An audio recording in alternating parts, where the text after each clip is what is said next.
ଅସରପା ଓହୋ ବେଳେ ବେଳେ ଅସରପା ଭାରି ବ୍ୟାପନ୍ତି latrine bedroom kitchen room guest room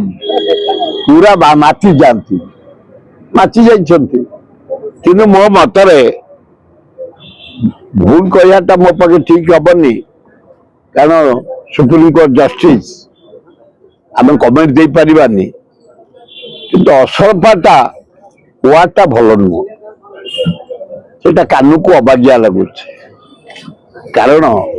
ଆମ ଗଣତନ୍ତ୍ର ପଦ୍ଧତିରେ ଜୁଡିସିଆଲଟା ସୁପ୍ରିମ ଜୁଡିସିଆଲଟା ଅଛି ବୋଲି ଦେଶ ଗଣତନ୍ତ୍ର ଅଛି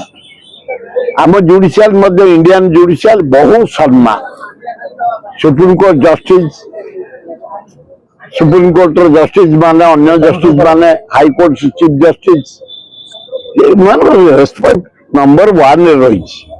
ଗଣତନ୍ତ୍ରଟା ବଞ୍ଚେଇଛନ୍ତି ଏମାନେ ଆମ ସମ୍ବିଧାନର ଢାଞ୍ଚାକୁ ଦେଖିବା ଯଦି ସମ୍ବିଧାନ ବଞ୍ଚିଛି ଜୁଡିସିଆଲ ପାଇଁ ସମ୍ମାନ ରହିଛି ପୃଥିବୀରେ ଭଲ ଭଲ ଡିସିସନ ସବୁ ଦେଇଛନ୍ତି ଭଲ ଭଲ ସୁପ୍ରିମକୋର୍ଟ ଜଜ ମାନେ ଦେଶ ପାଇଁ ରାଜ୍ୟ ପାଇଁ ଭଲ ପାଇଁ ଲୋକଙ୍କ ହିତ ପାଇଁ ଦେଇଛନ୍ତି ଏମିତି ଗୋଟେ ବାହାରି ପଡିଛି ୟା ବୋଲି ଯୁବ ସମାଜ ନିଜକୁ ଅସଳ୍ପ ଭାବିବା ଉଚିତ ନୁହଁ କାରଣ ଉଚ୍ଚ କୋଟିର ଯୁବକ ତମ୍ବାନ ଶିକ୍ଷିତ ଭଦ୍ର ଭାରତ ମାଟିରେ ଜନ୍ମ ଭାରତୀୟ ତମେ ଓଡ଼ିଶା ମାଟିରେ ଜନ୍ମ ଆମେ ସବୁ ଭାରତୀୟ ଆମେ ନିଜକୁ ନିଜ ଅସରପା କିଏ କହିଦେବା ବୋଲି ଆମେ ହେଇଯିବା ତା ମାନେ ନୁହଁ ଆମେ ଜଣେ ଉଚ୍ଚ ନାଗରିକ ଶିକ୍ଷିତ ନାଗରିକ ଆମର କର୍ତ୍ତବ୍ୟ ହେଉଛି ରାଜ୍ୟର ବିକାଶ ଗାଁର ବିକାଶ ଅଞ୍ଚଳର ବିକାଶ ଦେଶର ଏକତା